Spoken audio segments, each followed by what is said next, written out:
NASCAR Insight fans, Shane Carlson here with you again, following the weekend in Richmond where a bunch of stuff happened, tons of drama in all three races. But before I get to any of that on-the-track stuff, I just want to say thank you to all of our servicemen and women out there who protect this greatest country. 12 years ago yesterday, the tragedy of 9/11 occurred on that fateful September morning, and as the years have passed, it hits me harder every year that could actually happen to this country. But you know what? I think we've grown stronger as a country, and hopefully, we can dig ourselves out of this. I know there's people still suffering, and I just want to thank all those people who were there and who continue to help grow this country into what it is. And I know we have our problems right now, but there's really no place I would rather live than here. And so just thank you to all those who protect and serve this country. Thank you.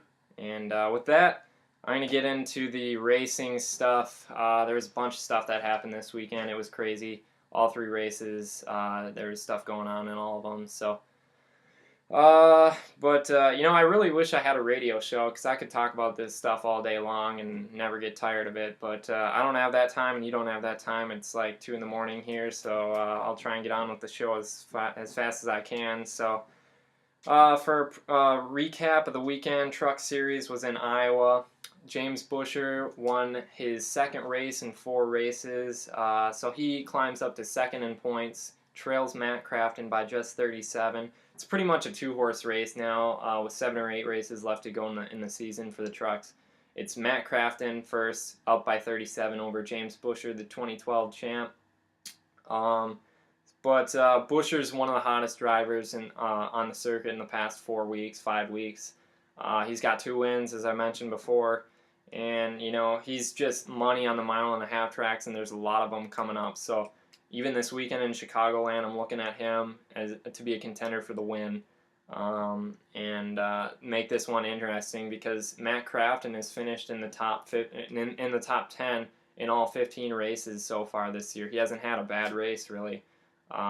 He finished 7th this week.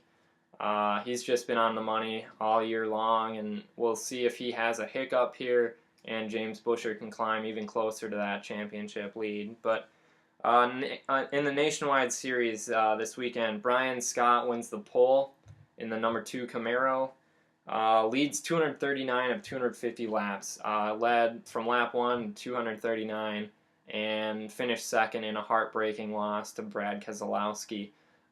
Brian Scott has never won a NASCAR race before, so he was in search of that first one and fell short by just 1 spot. And it was tough to see that because he dominated all night long. Clearly had the best car, and it was just tough to see a guy like that who's tried so hard to get that first win for a while now to just falter there at the end on a couple of restarts that he contends were kind of controversial because he claims that Brad Keselowski jumped the restart late and beat Brian Scott to the line after the green flag dropped. And looking back, I think he's right. He has a point about that. I'm looking at Keselowski. I watched a replay earlier, and he definitely beat. There's no doubt about it. He beat Brian Scott to the line before the green flag dropped, and that was Brian Scott's problem there. So he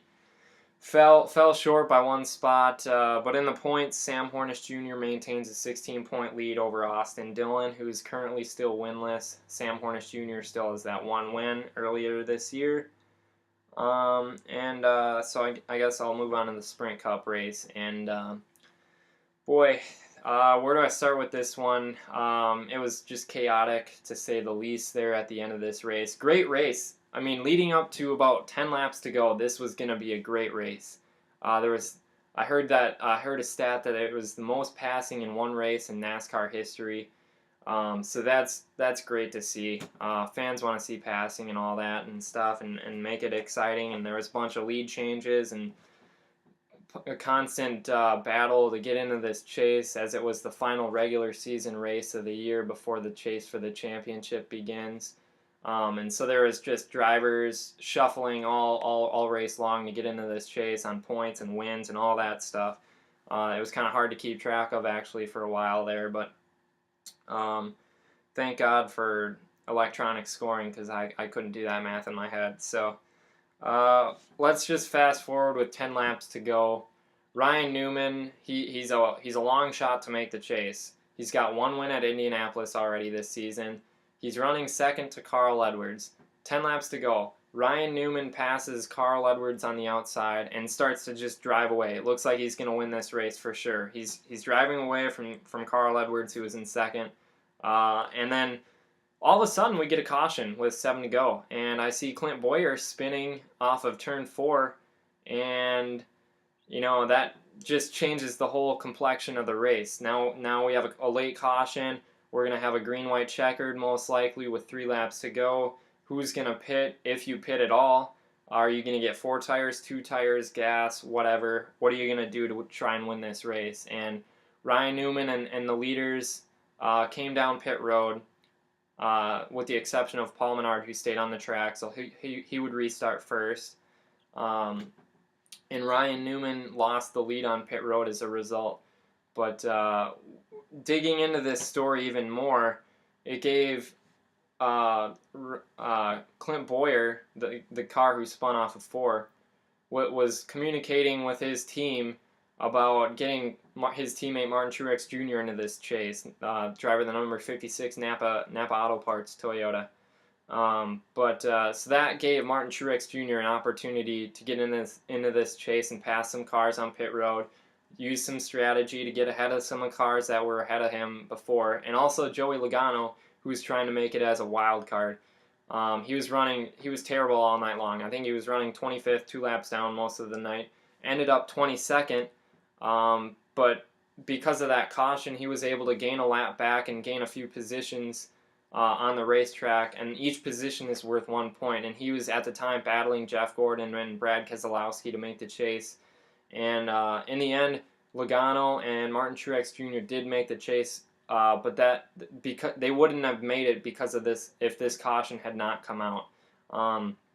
This caution mysteriously gave Bowyer's teammate Martin Truex Jr. an opportunity to make this chase. And after the checkered flag fell, Carl Edwards crossed the line first, so he won the race.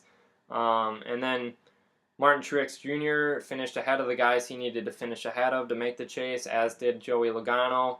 And so this meant Ryan Newman was not in the chase at this time. Jeff Gordon, done. He misses the chase by 1 point. Brad Keselowski, the 2012 champ, doesn't make it. After the race, people start digging into this story a little bit more, and Clint Bowyer is getting interviewed, and the reporter, I think it was Jamie Little, asked him, Did you spin the car intentionally? Because some people say now that you did this intentionally to try and get your teammate into this chase. And he kept denying it, saying that there was a tire going down on the car. And but Dale Jr. would say otherwise, because Dale Jr. was behind him when Bowyer spun. And in Jr.'s interview, he said he'd never seen anything like it, and he didn't know what Clint Bowyer was doing. He didn't see a tire going down at all. So it was just something crazy that happened, and it looked like Bowyer, from Junior's perspective, just spun the car around. And that's essentially what happened. Bowyer cheated. He caused a caution that altered the outcome of a lot of people's seasons and the chase. NASCAR did an investigation, and a few days later they found out the truth. And they essentially kicked Martin Truex Jr. out of the chase for the championship. And they reinstated Ryan Newman. So Newman is now in, Truex is out. But my opinion on this is, NASCAR didn't make this decision right away, and now they're trying to make it right. But I still don't believe that Martin Truex Jr. is the one that is the guy to blame here. He was just the beneficiary of a lot of stuff that happened. And really, if you're going to penalize anybody, penalize Clint Bowyer. Maybe don't kick him out of the chase, but you gotta do something to prevent Clint Boyer from winning this championship now, or you have to at least put an obstacle in his way now, because as of right now he hasn't really been penalized in regard to winning this championship. So he's still, he'll move on to Chicagoland, just business as usual, trying to win the race and win the championship. And the question I have is a perplexing one for Clint Boyer, because if Clint Boyer is in contention to win this championship in the last race of the season down in Homestead, Miami, what are fans going to think and what are drivers going to think? Because will it be worth it to have done that to try and win this championship for yourself? I don't think so. He's having his integrity questioned now as a teammate and a driver and a racer. But I think it's just a tough situation for the whole sport of NASCAR. It casts a black eye on our sport, and I wish it wouldn't have happened. I wish I wouldn't have to talk about it, but it did, and I am. So we'll move on, hopefully, next weekend or this weekend in Chicagoland, and try to put it behind us. But the questions will still be coming, especially if Boyer stays in contention for the title.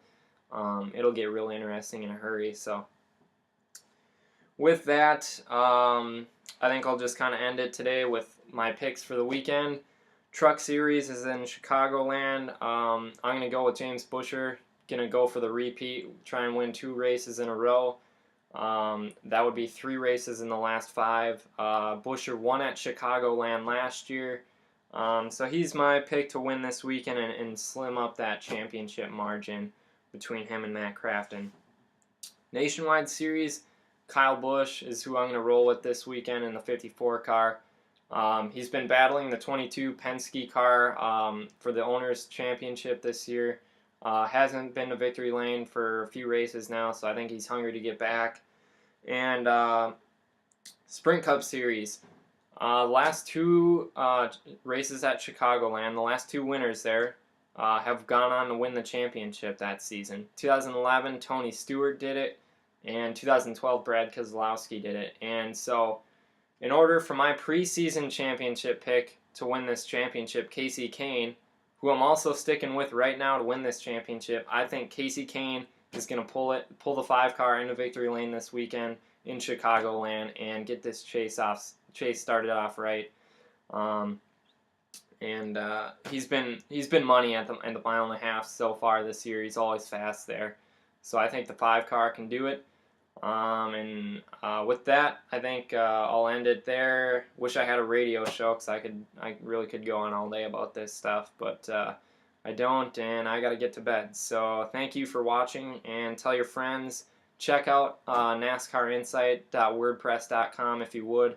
That would be awesome. And enjoy the races this weekend. Thank you.